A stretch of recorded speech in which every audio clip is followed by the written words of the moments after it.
Hi everyone, I'm Frank from the City of Kings, and today I'm going to be demonstrating the combat system in the City of Kings.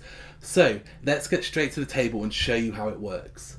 As you can see, we've got a 5x5 grid in front of us because this is the map for the first story in the game.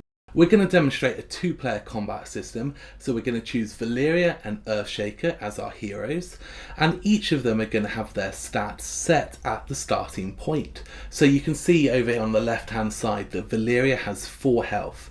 There are 2 numbers, the first representing her current health and the second representing her maximum health. If she was to suffer 2 damage, it would show 2 out of 4. If she was to be healed and restore 1 health, it would show 3 out of 4.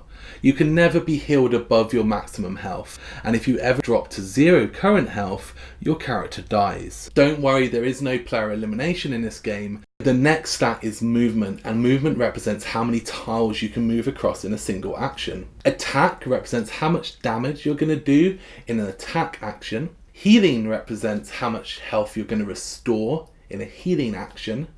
And you can heal yourself and other heroes as long as they're in range. The final stat is range, which shows how far you can reach when attacking or healing. So our heroes are going to start moving across the board and exploring, turning over tiles. On your turn you get 4 actions. Movement is an action, exploring is an action, and there are various other ones, but for the sake of this demo we're not going to talk about all of the possibilities. As you can see, Calamus Earthshaker has discovered a creature cave, and this means it's time to set up a creature. To set up a creature, we take a war banner and creature template from supply and the next creature stat bar from the pile.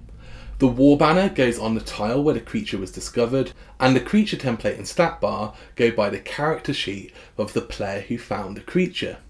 We then set the creature's health as shown on the stat bar. This creature has 3 health represented by the hearts. We put a red health cube on the 3 on the creature template.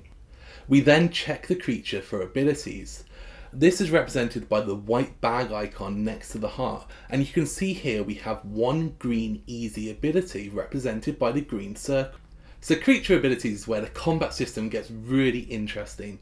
Every single creature is going to spawn with new abilities, and as you progress further into the game they're going to get harder and harder and more variety. The different combinations are endless, and it's actually millions of different types of creatures you can face.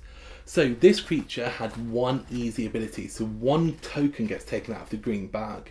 But we also have a medium bag and a hard bag. And you'll find creatures that have 1 easy, 1 medium, 1 hard. You'll find creatures that have 2 easy, or a medium and an easy, or a hard, a medium and 2 easy. Maybe it will have 2 easy, 2 medium and 2 hard, or 6 hard, 1 medium, 3 easy. The combinations, as you can imagine, go on and on and on. And each creature that spawns is going to require different strategies to work out how to kill it. So going back to the game, we've taken 1 easy ability and we've got Firebolt. Firebolt is straightforward. You simply will place a weak fire token on the priority target of that creature when it performs its ability. But don't worry, we'll come on to that in a little bit. So the creature is now set up, and earlier we said that on your turn you can perform up to 4 actions. All Earthshaker has done at this point is moved to this tile and explored, so he still has 2 actions left. And as you can see from the available actions in the bottom left corner, you can attack/heal twice on a turn. So Earthshaker is going to perform an attack action. He targets the creature. As he's on the same tile, there are no other rules that matter, and he is simply going to damage the creature for his attack value. Represented by the sword, you can see that Earthshaker has an attack value of 1, so we reduce the creature's health by 1, reducing it from 3 to 2. He's then going to perform a second attack action, reducing the creature's health from 2 to 1, and that ends his turn. Unfortunately, he can't attack a 3rd time, and he has used his 4 actions, so the creature is going to live to survive at least 1 more turn. Valeria has moved too far away, and because they chose to split up, she can't get back to the creature in time. Remember, you can't attack or heal on a diagonal, so this means that the furthest Valeria can move is 2 tiles on a turn, and she can only just get a little bit closer.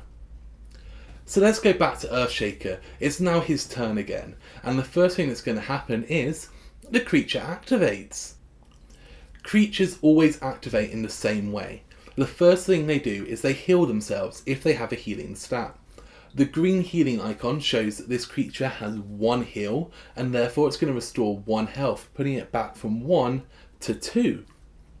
The next thing it's going to do is perform a basic attack, represented by the attack icon.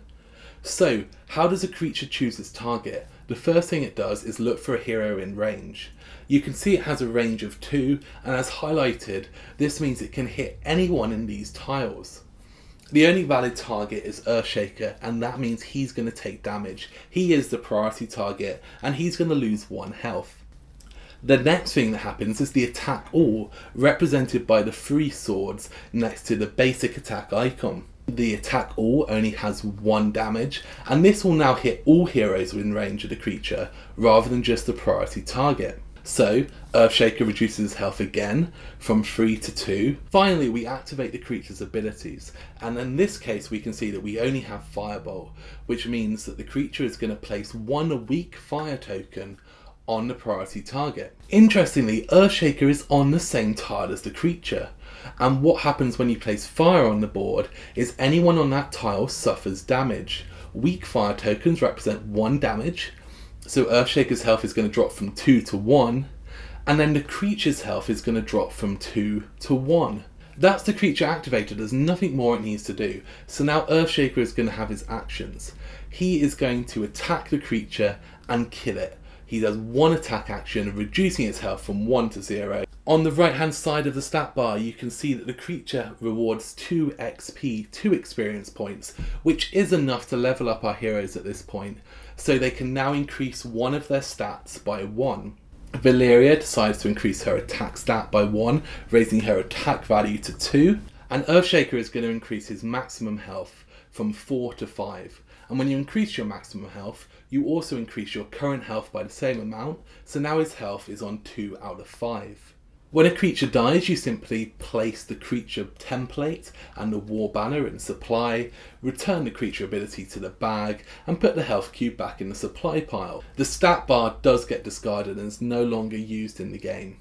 So Earthshaker's only used 1 action, and he's now on a weak fire token, so he knows it's dangerous and he's got to get out of there. So he's going to heal himself first for his second action, restoring his health to 3 out of 5, and then he's going to move back up to Valeria to get away from the fire and hope that she's going to heal him on her next turn. And of course, it's a cooperative game, so on Valeria's turn, she's going to heal Earthshaker and then start moving, exploring once again. So that was a demo of the first creature in the City of Kings and how the basic combat system works. As you discover more creature abilities and get further across the board and start to learn skills, combat starts to evolve and there becomes far more options. So in the next video we're going to talk about some of those and show you how they work. But for now, thank you for watching. If you've got any questions about how this works or would like to know something, then please let us know in the comments below. And until next time, keep on adventuring.